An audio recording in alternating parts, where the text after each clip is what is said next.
You stand on the shore of the lightless ocean with your brothers. Black waves lap at stones, eroded by the relentless forays of the sea.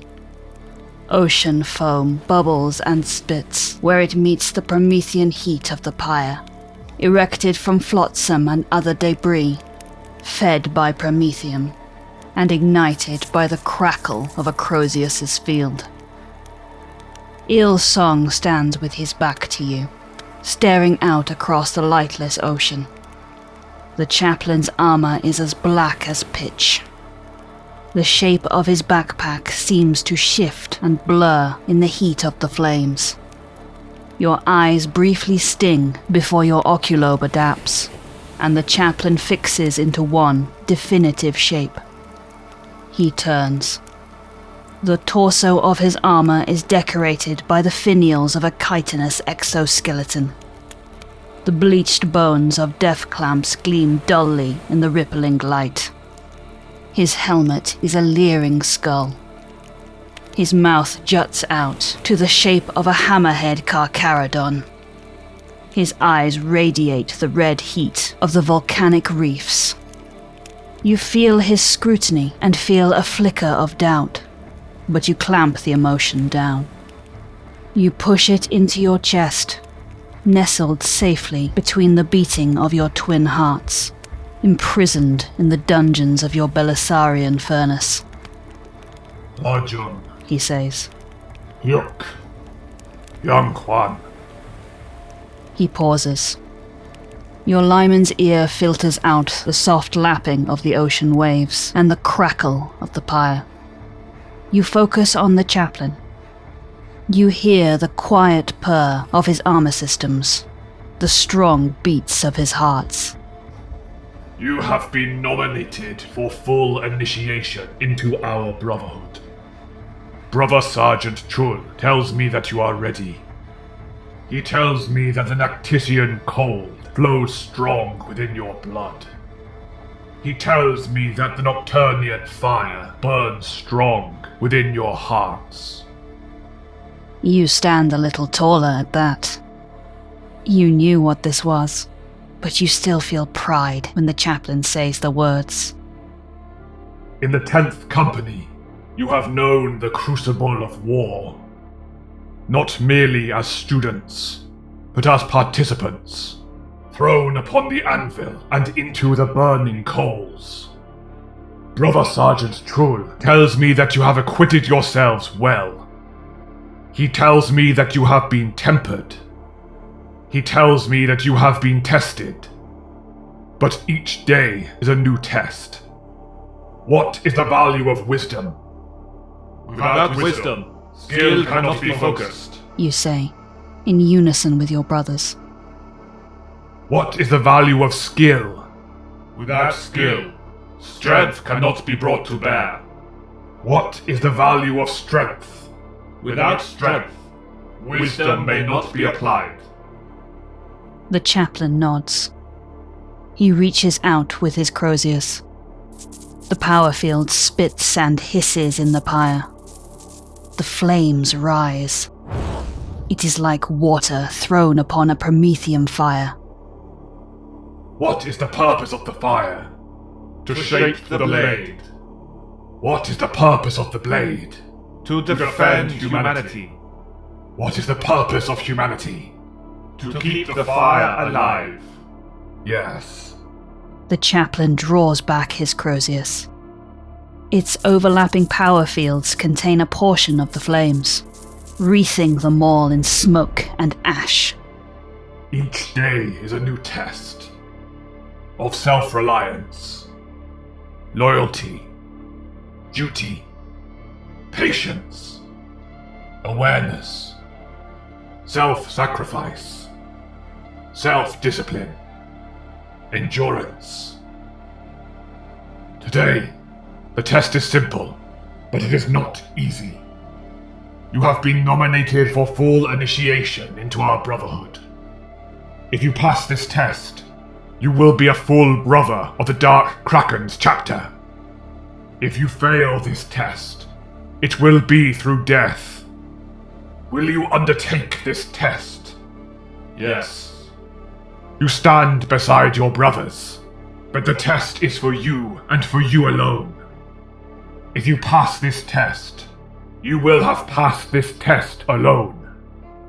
If you fail this test, you will have died alone.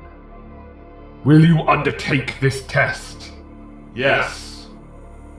You stand before the Nocturnian fire and the Nactisian water. The test is simple, but it is not easy. Carry the fire into the darkness. Deliver illumination to the monsters of the black. Slay the beast within and return its head to the Promethean flame. Will you undertake this test? Yes. Then reach into the pyre and carry with you the Nocturnian flame.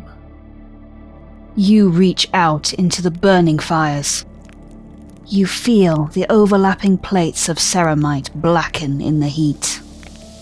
You feel your melanochrome activate as your skin sears. Pale white transformed to rude red transformed to sooty black. The pain is great, but you can withstand pain.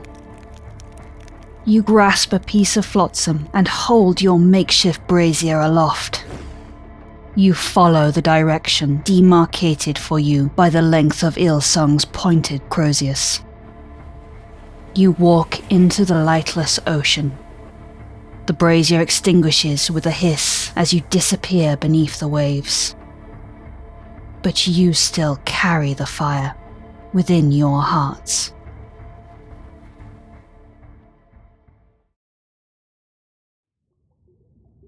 The lightless ocean is freezing cold. Your blood is turgid along your veins. Your muscles seize, and every movement is opposed by the treacle swamp of endless sea. You feel waxy proteins ooze through your pores as pre-prepared chem treatments activate your mucranoid gland, your skin sealing over, glossy and hard.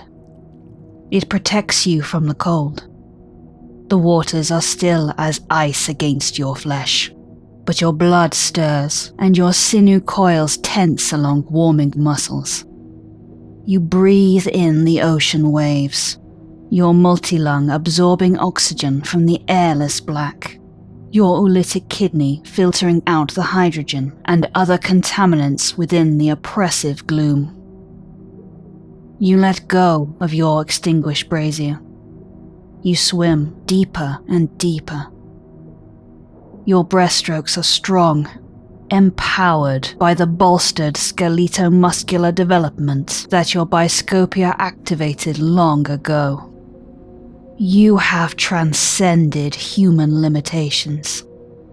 The surface soon disappears beneath the lightless waves, but your liman's ear tells you which way is up and which way is down.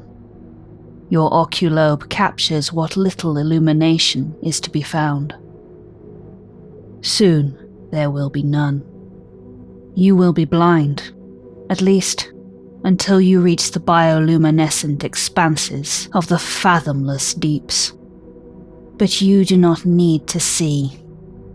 You use your neuroglottis to taste the chemicals in the water. You detect the tang of spores secreted by the great and terrible monsters of the Nactis Black, and swim towards the danger without a hint of fear. As you descend deeper, the weight of the waters presses upon you. Your scout armor digs into your flesh. Your bones, those bones that have grown to an abnormal length through the functions of your osmodula, feel heavier and heavier. Your fused rib cage feels as though it might splinter. Your black carapace pinches at your nervous system beneath your marbled skin. You must be careful. Even Anastartes can succumb to the merciless strength of the lightless oceans. Even you, reforged into a shape that can withstand bullets, bend ferrum, and endure the forge's flames can succumb to the titanic might of gravitic pressure. You do not know how long you have been swimming. You have focused your mind on your breaststrokes, pushing down the sensations of freezing cold and igniting pain. Lesser men could not endure this. They would be forced to turn back before their skeleton fissured and their muscles condensed to bloody lumps of liquefied slurry. But you will endure. You will endure until you reach the bioluminescent expanses, for that is where the most terrible of Nactis's monsters may be found. Still, it is cold. It is deathly cold. Your breaths are slow and shallow. Your limbs are clumsy and uncoordinated. You feel tired. Your mind drifts. You remember half-forgotten days of distant youth, when you did not wear the purple of the dark Krakens, when you were simply a child of Nactis, freezing in the ice and snow. You were a precocious boy.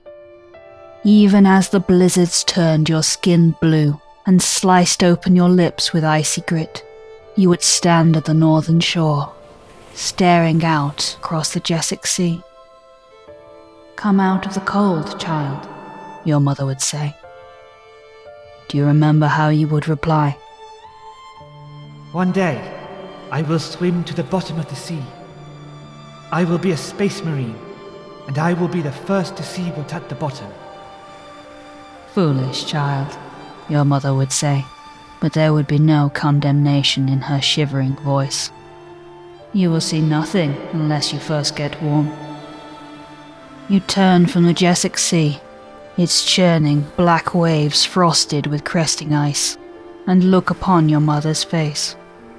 Her features are hazy and indistinct, pale, off-white skin, cheeks scooped gaunt by chilling winds. Do you not remember your mother's face? She opens her arms.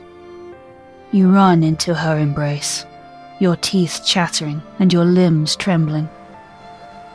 She is the warmth that envelops you, the warmth that delivers you to the shelter of the igloo caves, and places your shivering body beside the crackling fire. "Why would you want to see what's at the bottom?" your mother would say. "Don't you realize that you would be alone?" Something burns within your hearts. Your Belisarian furnace activates. It is trying to keep you alive. Self-synthesized chemicals set fire to your nerves and ignite your muscles. You almost died just now. You almost died, freezing in the lightless dark. You would have died alone. You should turn back, but you know that you will not. You carry the Nocturnian flame within your hearts. It almost went out, but its embers were stoked by the Belisarian furnace, and now it rages anew. You swim deeper, following the taste of biochemicals in the salty waters of the lightless black.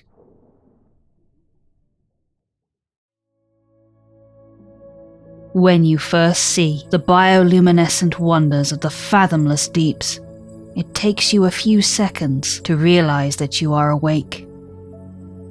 Is this the bottom of the ocean? It cannot be the deepest depths, because the pressure has not yet crushed your bones and made liquid what should be solid. These must be those volcanic reefs that thrust starkly from the planet's crust, formed from great tectonic shifts and bubbling pressure explosions of dislodged lava rock. The water is warmer here, warmed on the coals of the planet's burning core, the Nocturnian flame at the heart of the Nactisian chill. It is beautiful here. The reefs are laden with corals that seem constituted of purest light, shimmering silver and blue in the refraction of shifting currents. Chemicals of white and gold hang suspended in motes of water which drift, aimless, in the thermal flow of bubbling streams.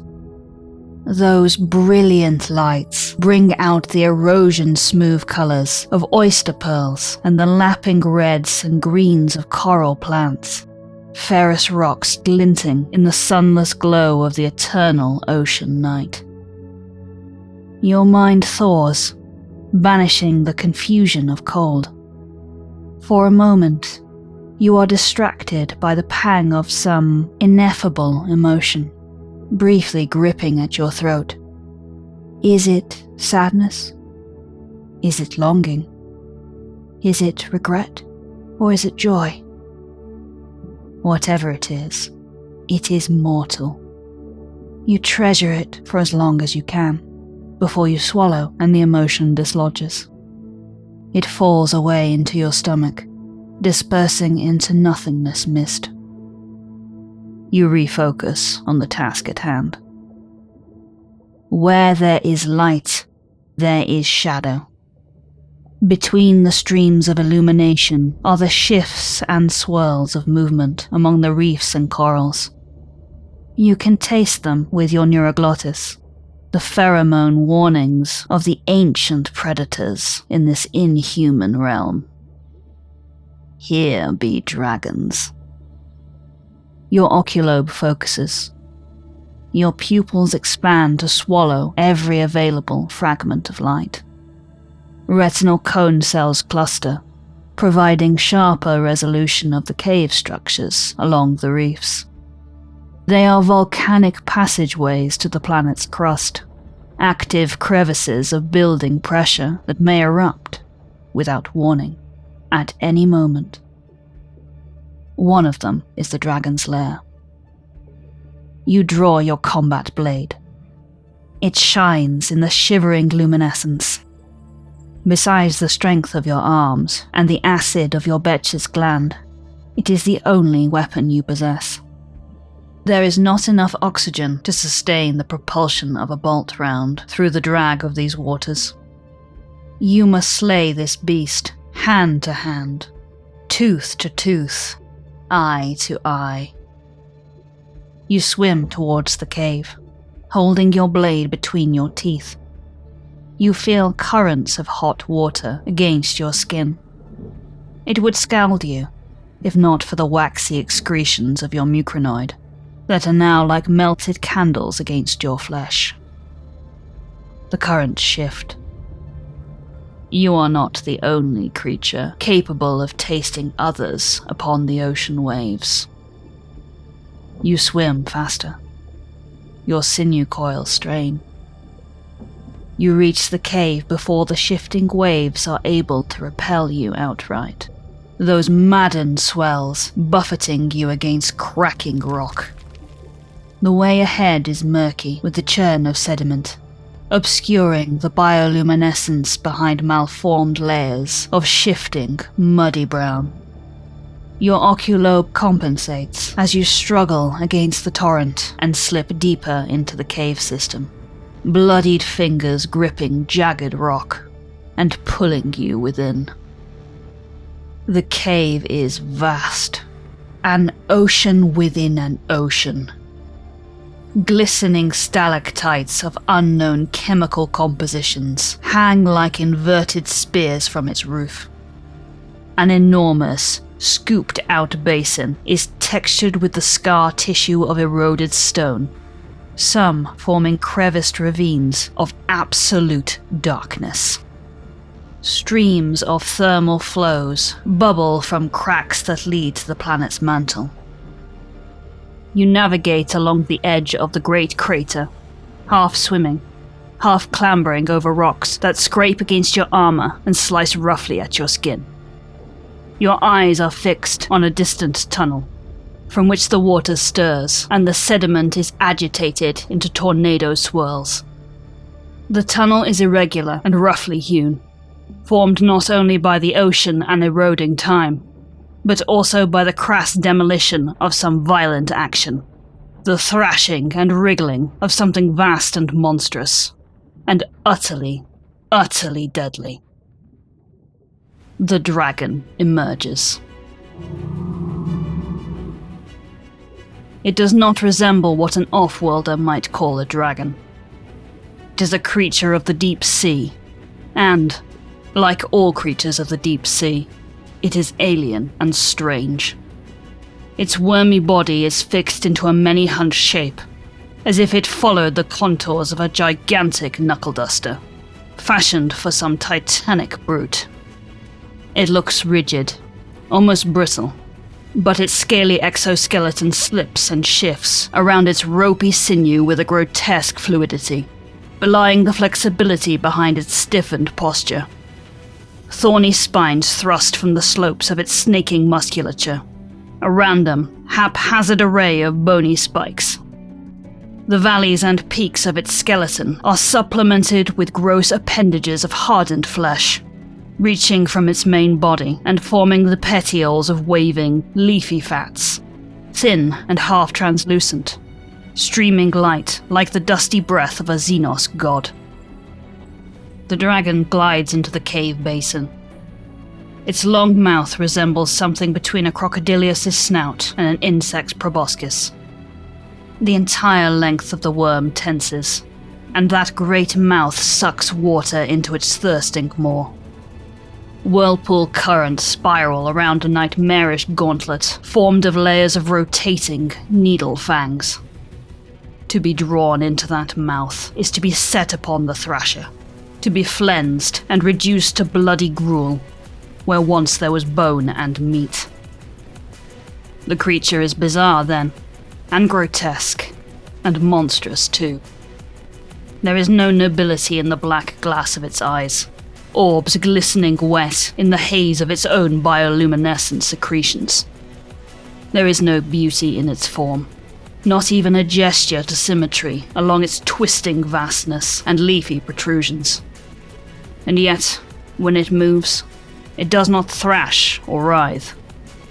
It drifts, almost serenely, almost gracefully. It glides, with a tranquility that only highlights the grotesquerie of its nature. Its sucking proboscis snout slurps at the water, smelling the traces of your clotted blood and the near imperceptible taste of your Laraman cell scabs.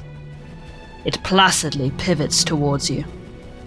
There is something implacable in its unhurried movements, something morbid. You steady yourself on a rock formation, feet braced against smoothed-out stone. You take your combat knife into your right hand and wait for the beast to approach. The sheer scale of it is brought into horrifying clarity the closer it gets. But you are not afraid. They have taken that emotion from you. Now, you know no fear. Why, then, do you tremble and think of the frozen shores of your youth? It does not matter.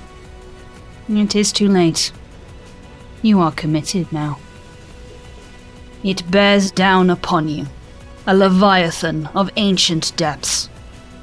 The illumination outside the cave is a starscape struggling through murky clouds. The shining chemicals streaming from its appendages are stardust burning from a meteor breaking orbit. Its mouth widens. You see the rotating needles of thrashing teeth and feel the suction pull of its hideous breath. As artificial riptides tear you from coral rock, you push with your legs and propel yourself towards the slurping heat of flaying death. You hurtle along the slipstream. The dragon's maw widens to welcome you into its bloody embrace. At the last moment, you battle against the tides with transhuman limbs. Your sinew coils defy the ocean itself. Warring pressures threaten to tear apart your muscles, but you bear the pain. You survive. You endure.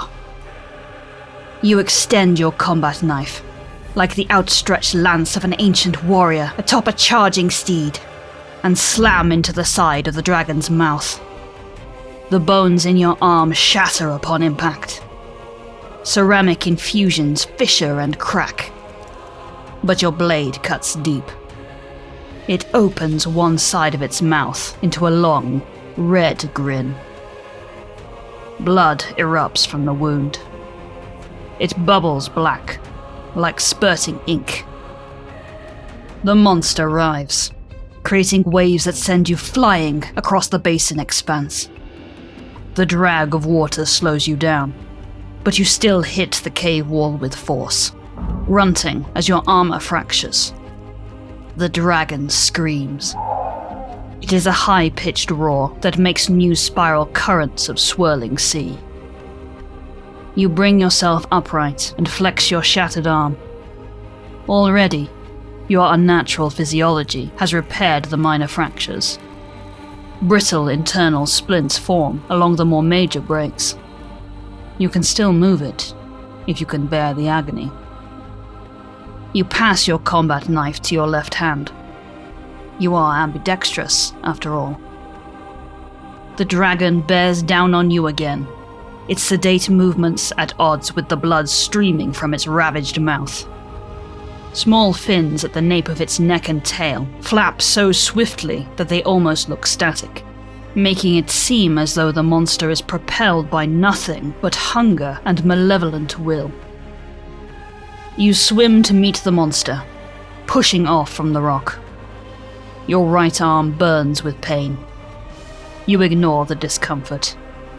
You dive between shifting coils as the great worm contorts, exoskeleton slipping like molting skin as it tries to destroy you with artificial riptides. Your world condenses as you are plunged into a chaotic whirlpool of worming flesh and storm-racked currents. You scream as the fissures reopen in your weakened arm, bones fracturing down hairline cracks that widen into gaping chasms. Your armor tears as it scrapes along the jagged spikes of chitinous thorns, clotted blood drifting bleakly in the ocean murk. If this goes on much longer, you will die. Your bones will be compressed to bloody cubes, or else will be broken apart by tectonic shifts. You will die, alone, in the dark. You lash out with your combat knife. The first few swipes do nothing more than chip exoskeleton and loose spots of glistening blood, but your next sticks deep into the dragon's flank, providing a handhold even as the blade slides gorily along the monster's length. The dragon shrieks, the noise distorted in the thickening waters. You roar, partly in response, partly in agony, as you force your shattered right arm to reach for another handhold formed of razored chitin. You begin to climb, swimming with your legs to propel your ascent. The dragon stops thrashing. The beast has learned that its contortions only bring it pain. It stiffens back into its knuckle-duster shape, flesh rippling in pained shudders as the monster contemplates its next attack. You reach one of the leafy appendages from which motes of bioluminescence stream. You are bathed in shimmering light. Your armor is rent and torn. Your face is covered in cuts and purpling bruises. Your right arm droops limply at your side, overworked to the point of nerve paralysis. You contemplate your next attack. You remember the faces of your brothers in the 10th Company. You think of your fellow aspirants, Ha Jun and Yong Huan. You wonder whether they have triumphed. You wonder whether they have died. You remember the trenches of Zargon 4, the acid-racked skies flooded with the silhouettes of Xenos gargoyles. You remember the screams of mortal men and women as toxins disintegrated the flak of their armor and melted the flesh from their bones. You are on your back. You feel blood and liquid flesh and slopping mud along the nape of your neck. You struggle to breathe. The hormagaunt that barreled into your chest is dead.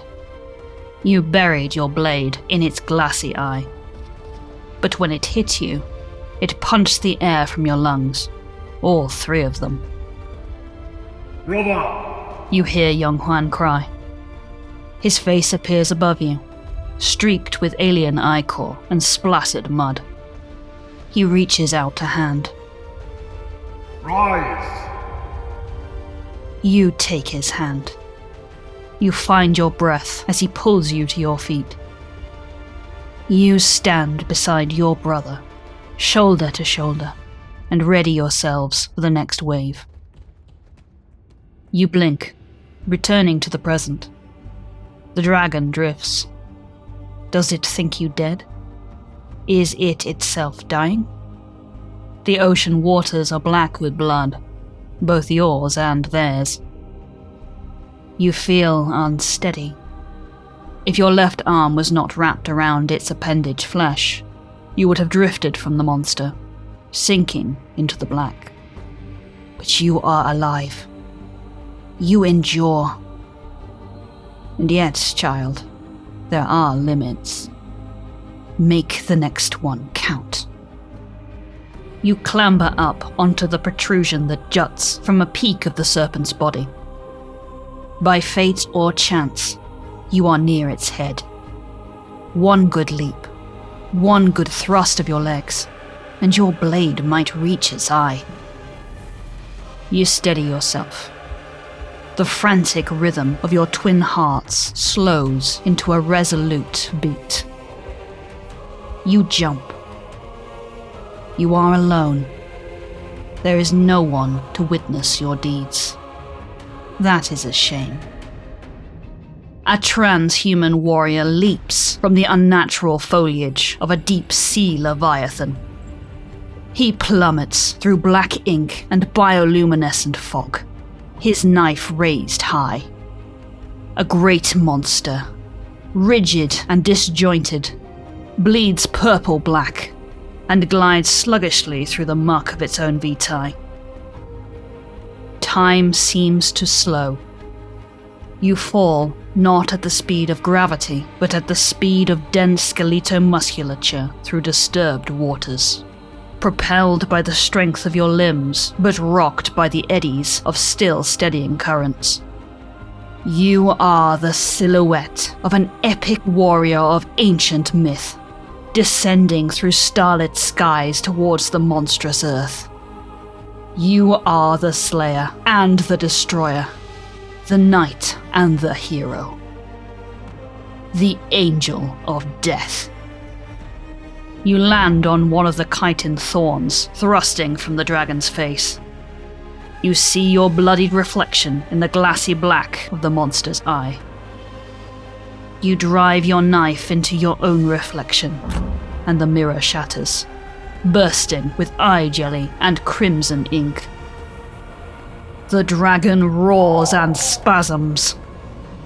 You plunge your blade deeper, burying your left arm up to the shoulder.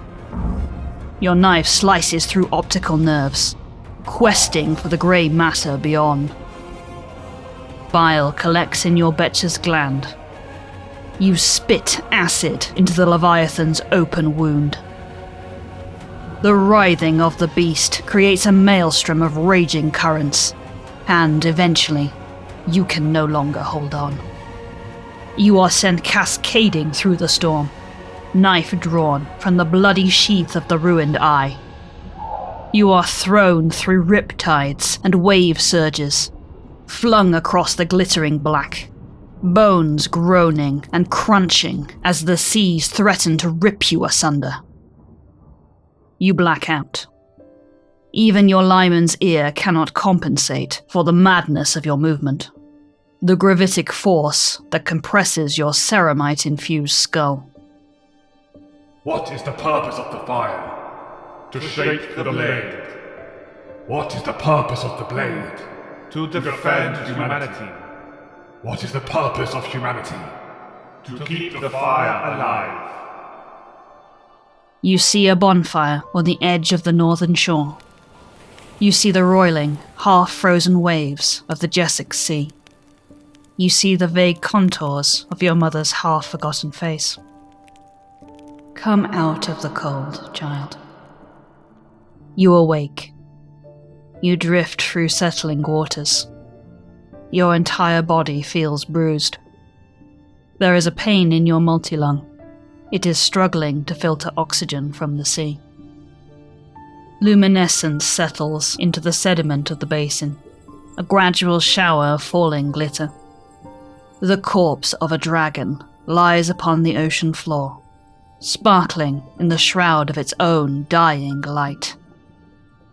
You groan. You still have your knife, and you fix it between your teeth as you force your limbs to move. You swim towards the dragon. You must bring back the monster's head.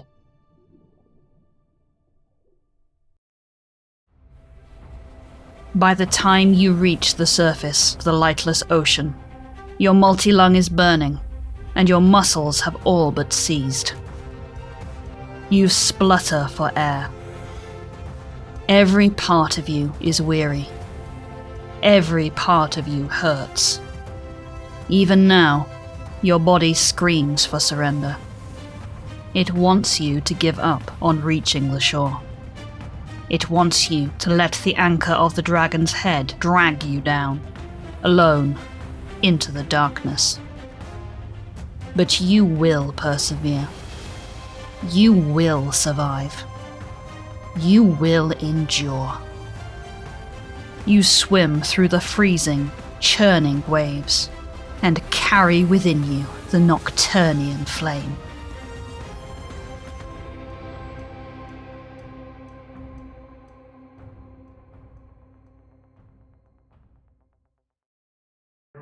Thank you for listening to this video from the Archive Tower. If you enjoyed this story, please like and subscribe to the channel.